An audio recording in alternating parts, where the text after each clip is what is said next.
Welcome to the Society Hub podcast series at the School for Business and Society at the University of York in the United Kingdom.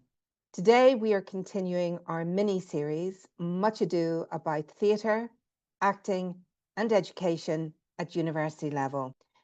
This mini-series aims to provide viewers and listeners with an insight into an innovative approach to university teaching, education and learning in the lecture room, in a way that might surprise many. In this episode, I am delighted to welcome Professor Markus Fischer from the University of Applied Science in Wiesbaden in Germany. Professor Markus Fischer is a professor for social work law with a focus on child protection law from a children's rights perspective.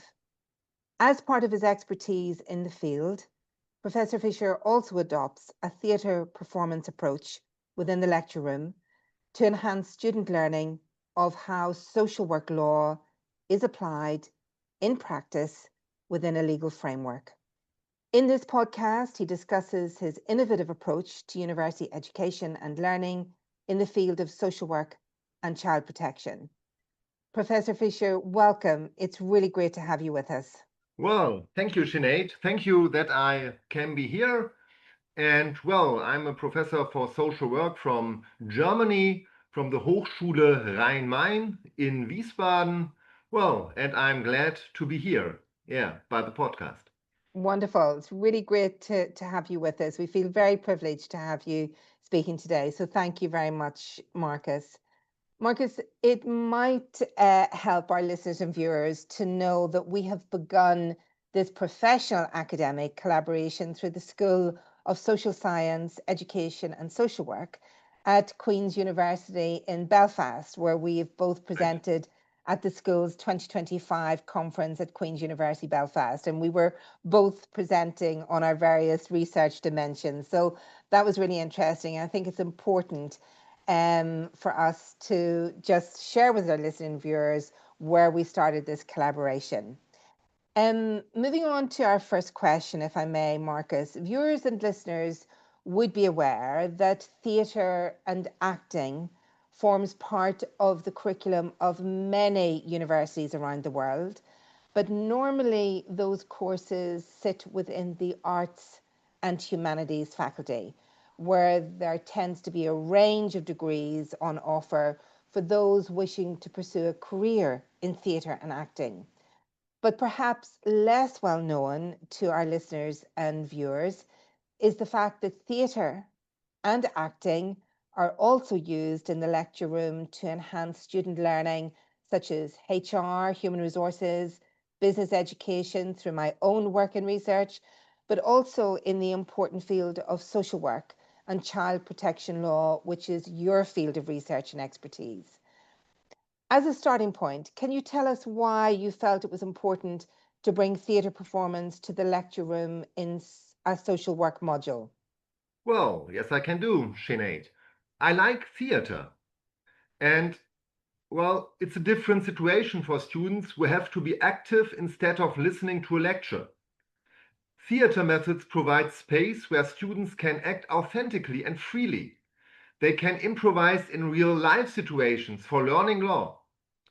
And it's especially useful for social workers who are often not really interested in law at the start of their studies. It's really interesting, Markus. Thank you so much. And what I think is really interesting about what you've started to introduce us to is that through theatre and performance, it's a really innovative way to expose student learners to how law can be applied, particularly within the field of child protection rights and law, and particularly at the start of their degree studies. So it really sounds fascinating.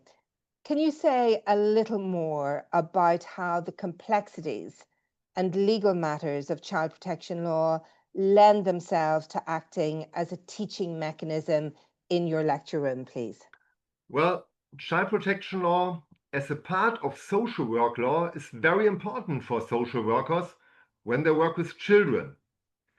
In particular, when they work for a local authority in this area. They have to be aware of different situations, what they can or can't do, and what option they have. Especially, they need to know when they should intervene. Furthermore, they have to interact with families or with children, and there can be a lot of emotions involved. In my view, it's a very good preparation and challenge for social work students to test their abstract knowledge in real life situations by acting in the safe space of the university. Wonderful, really helpful, Marcus. Thank you. And I think what's really interesting in terms of what you've just shared with us is while the theory around the legal frameworks involved in your particular area of expertise are really vital, we are not saying that we're recommending they're not taught. That remains a really vital part of your teaching approach, but that through theatre and acting, you can give your learners exposure to what they might expect. And you've mentioned there that this work can raise a lot of emotions, particularly when after graduation they may be dealing with families, with children, and all of the emotion and complexities that that involves. So really insightful. Thank you, Marcus. Moving on to the next question, what have you found to be most rewarding as a professor when you adopt this education approach with your students in the lecture room? Well, as I mentioned, in my view, they learn to apply the law, and theater methods can facilitate their learning. And a very good reward for me is when I see how the students act authentically or with their own personality when they are not bound by abstract learning. I like the distinction you make between abstract learning, but also then where a student gets the opportunity to apply their own personality and their own approach while acting professionally within the legal framework. So I think that's really helpful, Marcus. Thank you. Moving on to the next question. Despite this approach to lecturing being so innovative, it must also come with some challenges. Can you say a little bit about those challenges that you've perhaps experienced when using this theatre approach in your teaching? Some students don't want to be involved when I only mention the word theater. It could be embarrassing for them when they present themselves in front of others because they don't have the right words or think they don't look good on that day. And well, therefore, I have to create comfortable situations where they feel safe and won't embarrass themselves. I develop such situations by setting the ground rules from the beginning. For example, we clarify the commitment to each other that everything that happens in the room stays in the room. It's also important that students understand that there can't be any mistakes because everything students say in this process leads us to further steps and at the end to the solution. But finally, it's crucial that I encourage them to participate. And where I really see a connection, and we've talked about this before, Marcus, through our collaboration of our research, is that you're introducing students to this exposure in a safe learning space, Right. and the importance of setting a contract about the importance of confidentiality within the lecture room. And I think that's something that is really important to my own approach in this area as well. So I think that's really wise and will benefit our listeners and viewers as well. I think what's also really interesting is about how this approach, your approach, seeks to build the confidence of the learners. And by doing this at the early stages of their studies, giving them exposure about thinking about how they're going to behave and react in certain legal situations, rather than them waiting to learn this after graduation. So it's a really wise approach. So thank you, Marcus, for sharing those details with us. Moving on to my next question, if I may. Equally, there must be many benefits to adopting this approach in your teaching. Can you tell us a little about those benefits, please? It's about really understanding. Students have the room to interact in an authentic way. It helped them to think critically and to deal with legal situations. Using theater methods to learn how to apply law is very different to reading a case study and analyzing it. For example, in a lecture hall with about 80 students, I asked them to role play. In one case, they can choose between the role social worker in a local authority and the role mother who wants support for her children. I ask, two students to play these roles. The social worker doesn't want to give the support which the mother wants. Now the mother, the student who plays the mother, and the social worker have to discuss which form of support would be suitable. The students who embody these roles can say what they want. Everything is okay. I name this as a safe space. The discussion will be stopped by me several times. In these moments, I ask the other students whether they want to replace the social worker or whether the social worker is right or they have other arguments for him or for her. At the end, I summarize the result with the students, and together, the whole class, we formulate it as a formal text which can be used in practical situations. Fantastic, Markus. And when listening to your response there, I'm really struck by the depth of thinking and support that you're giving to your students. What also strikes me is, you're giving them a sense of a realistic scenario and situation that they're going to be exposed to. And you also mentioned it develops their critical thinking. Right. And it's also possible that the students have to create, or more precisely, have to become statutes regarding the case. They create a problem picture, a solution picture, and a picture about coming to the solution.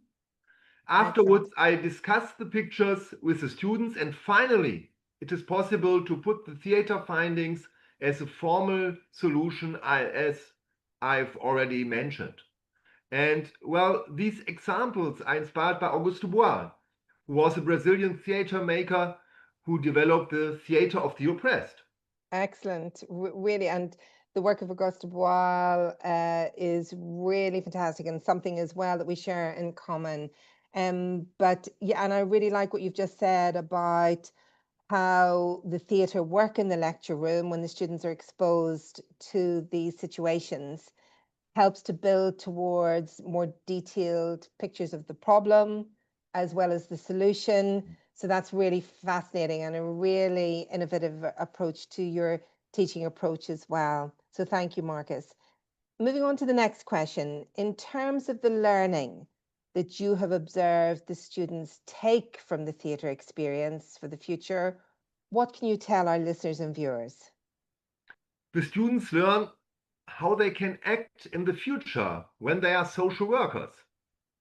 The law learning approach with theater methods promotes a deeper understanding of the legal matters, in my view.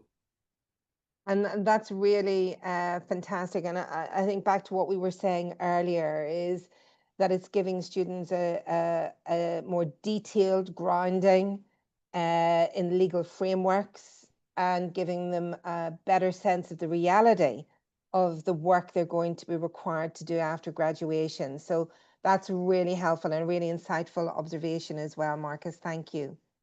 Moving on to my next question, if I may, what we are not saying here is that the traditional lecture approach to university education is over. Rather, what we're saying through our own research and our experiences of this approach is that we are adding to the teaching approach in the lecture room.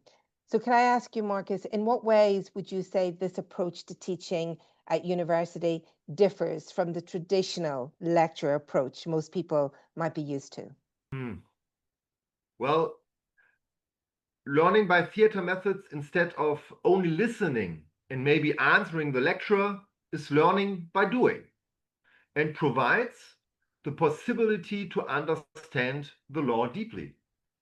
Well, it requires that they learn first the abstract knowledge, but at the end, they have to apply this knowledge. And this is learning by doing, for example, by theater methods. Fantastic. And again, what we've come to is that commonality between our work and my own extensive work around applied theatre. And really, as you have said as well, about enhancing students' understanding of the legal framework in your discipline area is really successfully achieved through this approach to theatre as well. So it's this augmenting and this adding to the traditional approach to lecturing, which is still hugely important because the theories, the framework, the legal statutes are all still required. So thank you, Markus, indeed. Moving on to the next question. Many listeners and viewers would be forgiven for asking the question, is this just role play? But that's a hugely important part of your approach to teaching. What would you say to people who ask that question? Well, it seems to be just role play, but it is more. Besides the fact that some theater methods, for example, building statues, I have mentioned, don't involve role plays, theater methods involve more than typical role plays. In a typical role play, the actors read a scenario and develop their role as they want. But in the mentioned role plays regarding law, the students have to deal with the legal matters. They need legal knowledge and they have to find a solution for the problem, which is practical during the play. And so I think it is more than just role play. Fantastic. And what I think is really good and really helpful for listeners and viewers, Markus, is what you clearly said there is that in adopting this theatre approach, students still need to understand the theory. They still need to understand the legal frameworks in order to apply them to the scenarios and the plays that you present them with. So that's a really crucial bit. And it harks back to our previous discussion in the last question that we are not doing away with the traditional lecture approach about teaching theory and frameworks, but we are enhancing it. So thank you so much for that.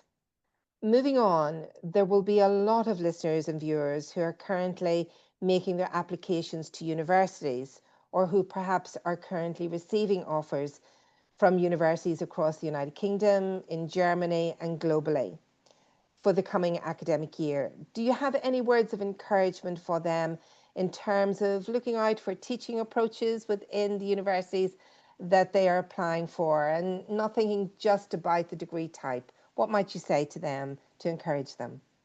I will try to get to know the lecturers and to ask them, or better, to watch how they work, maybe during open days or by writing an email. That's certainly an approach we also advocate at the University of York, Markus. So it's fantastic to hear it's an approach that you really encourage as well in your university in Wiesbaden in Germany. And I think it's really important for listeners and viewers to hear that. You know, lecturers want to chat to you. They want you to reach out to them. They want to welcome you to their university. So their emails are on the public website. Contact them, their social media handles, ask those questions. There's no such thing, I always say, as a silly question. If you have a question to ask, then it's an important question. So really great advice, Markus, to give our listeners and viewers. Thank you. Equally, there may also be viewers and listeners who are parents, guardians, employers, and are hearing about this innovative approach to teaching and education for the first time. What would you say to them, Markus, please? In my view, applied theater involves the option to prepare real-life situations in a safe space. And this facilitates a deep understanding of the legal matters. The method, which includes improvisations, also provides a tool for handling unknown real-life situations. Well, and so I think it could be a fantastic tool. Great. And I couldn't agree more with you, Markus. And I think certainly I know that in dealing with a lot of student applications in my own career in our own university here in the University of York, is that these are important questions for parents, guardians, and employers. What will be the benefit for students after graduation? So this, as you mentioned really wisely, is about life skills and application of the theory into real life situations. And as you say, a fantastic approach and tool. So thank you. Next, may I ask, there may also be listeners and viewers today who are considering a career in your field of social work or social work law. What words of encouragement would you offer to them if they're thinking of entering into your field of expertise, Markus? This is a difficult question, Sinead, because I'm not a social worker. In Germany, it is possible to teach social work law and not to be a social worker as long as you are qualified in the legal area. I think in Great Britain it's a bit different. But, well, back to the question, the crucial thing is what the student wants. And if you want to work with people, if you want to support people, if you are interested in law, medicine, psychology, pedagogy, and so on, then I think it could be the right course for you. Wonderful advice. And I think what was really helpful, because I know there are so many disciplines where student applicants may be interested in an area, but there's so many permutations and directions they could go in. So you've mentioned in your field, applicants may want to go through the social work field, or they may want to practice law and then eventually to specialize in social work and child protection issues. So it's really thinking that through. Where do their interests lie? And I know in human resources and business education, there's lots of diversification. So I think that's really, really helpful, Markus. Thank you. Sadly, our time is coming to a close, Markus. So I just have one more question to ask. And we ask all of our contributors to offer a free resource to our viewers and listeners who may not otherwise have access to such information. And this is also the approach to in the University of York to being a university of public good. What resources have you chosen to share with listeners and viewers today, please? Use all theater methods, and you can adopt them for your topic. At the moment, I mainly adopt the methods of Augusto Boal and Keith Johnstone, or I use them for inspiration. I give you the resources. And listeners and viewers will have access to those free resources in the links below this recording. So thanks so much, Markus, for your generosity. Sadly, our time is up. Markus, I could spend much more time speaking with you, and hopefully you will come back and speak with us again. But thank you so very much for being with us today, Markus, and giving so generously of your thoughts and your wisdom. Thank you, Sinead, that I could be here. Wonderful. Thank you. And hopefully you'll come back and speak with us again. Okay, bye. And while we have run out of time in our podcast today, please tune in to the other episodes in this mini-series, Much Ado About Theatre, Acting and Education, where other professionals and academics, along with Professor Markus Fischer, will be speaking with other contributors on the subject of theatre performance and education. We also have a wide range of additional podcasts in our wider Society Hub podcast series, which listeners I know will find interesting. And please remember that all of our episodes come with a free resource as part of the University of York's public good ethos. Until next time, thanks again to Professor Markus Fischer and to all of you for listening and viewing today. Great to be with you. Bye for now.